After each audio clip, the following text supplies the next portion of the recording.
U.S. Secretary of State Antony Blinken has expressed deep concern about the stability of Mali following 2 coups in 18 months.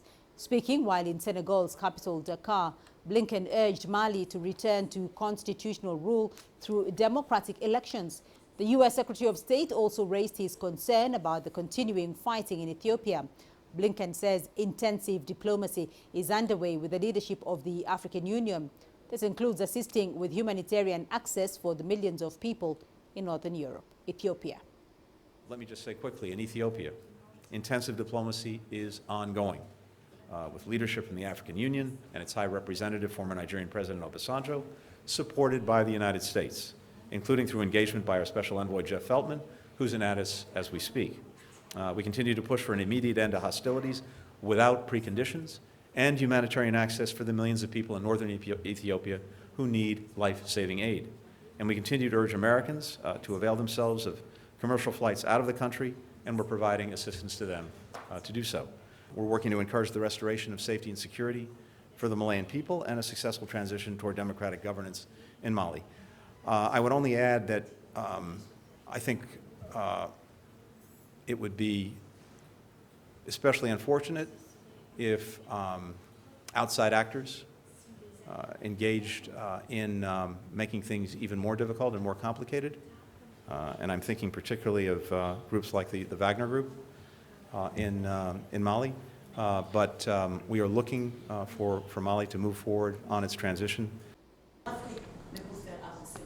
Well, U.S. Secretary of State Antony Blinken's visit to Africa was dominated by issues of insecurity, climate change, and the deadly COVID-19 pandemic. While CGTN's Daniel Arap Moy wraps up the highlights of his visit. We have real concerns about Russia's unusual military activity on the border with Ukraine. We have real concerns about some of the rhetoric we're seeing and hearing from Russia, as well as in social media. We don't know what President Putin's intentions are, but we do know what's happened in the past. We do know the playbook of trying to cite some illusory provocation from Ukraine or any other country, and then using that as an excuse to do what Russia is planning to do all along. And so, as a result of what we've seen, as a result of that history, we've been in very close consultation with partners throughout Europe. And I can tell you that there's a widely shared concern and a real focus on that concern. Blinken's visits to Kenya, Nigeria and Senegal follow months of Washington's attempts to ease tensions in Ethiopia and Sudan. In Kenya, Blinken discussed shared interest with the East African nation as members of the UN Security Council, including addressing the unrest in Ethiopia and Sudan. International relations experts say Blinken's trip to Africa was aimed in part at raising Washington's profile as a player in regional and international initiatives.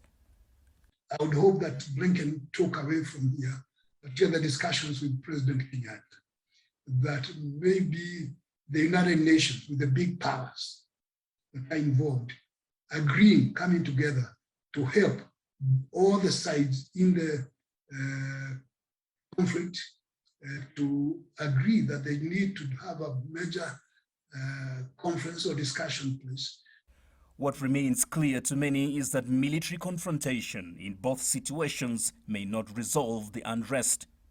It does not help very much to issue a lot of threats because some of these people are used to threats anyway.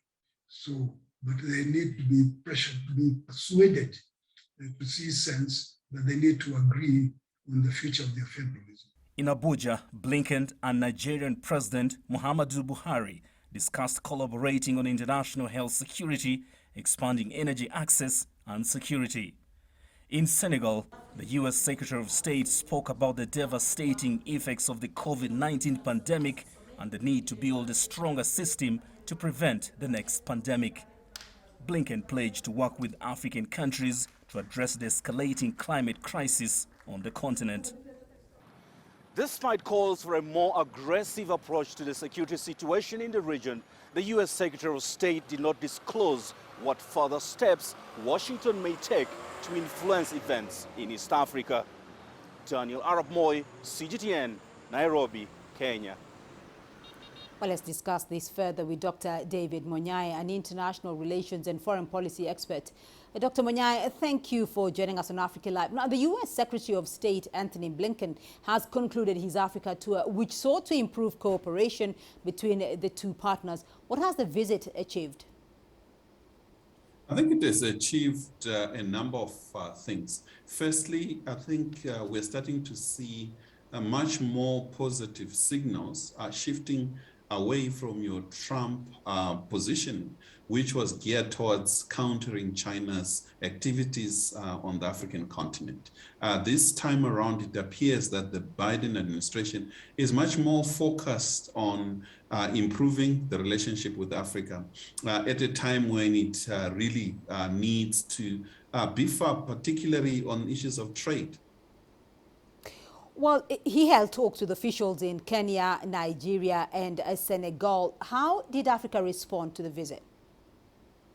I think Africa is starting to see changes. The positive is the tone of the speech. It's less condescending compared to Donald Trump administration. I think that is most welcome. However, there's also a negative part. The negative, I think, from Africans is that Africa is right at the bottom of the rank in terms of importance to US. Biden has been in power almost a year, and it's only now he comes up with the Africa policy. And that really speaks volumes in terms of how US sees Africa at the moment. But overall, it's a positive move where United States come on its own without really competing with China, looking at strictly United States-Africa relation. So let's look at that U.S.-Africa relations, because following the visit, though, would you say there is any significant shift in how the U.S. now sees and interacts with Africa? I think the direct, some of the views that he mentioned was that it's time that the United States does not demand Africans to choose between Washington and Beijing. I think that in itself it speaks volumes. The second significant factor is that United States has to compete with all other players, including China, on key issues. I think we're going to see more, I think, for Africans or to the benefit of Africa in terms of pricing, whether it's in IT or infrastructure development.